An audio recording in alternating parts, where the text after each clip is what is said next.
আমরা এখন নবী করিম সাল্লাল্লাহু আলাইহি সাল্লামের রওজা মোবারকে প্রবেশ করব। তো সেই গেটের সামনেই আছি এখন।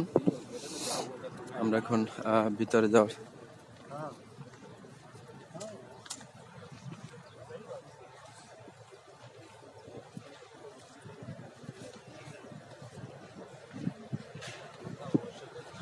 এই সেই গেট।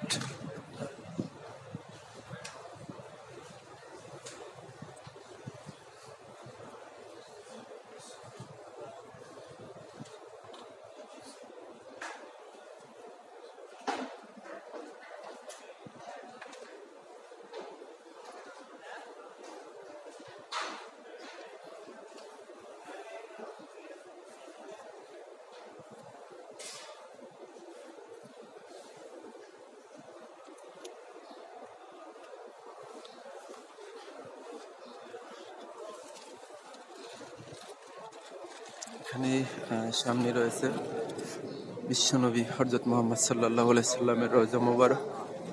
তো আমরা এখন জিয়ারত করব এখানে। সামনে যে এটি দেখতে পাচ্ছেন, এটির ভিতরেই হচ্ছে হযরত মুহাম্মদ সাল্লাল্লাহু আলাইহি সাল্লামের এই যে এটি।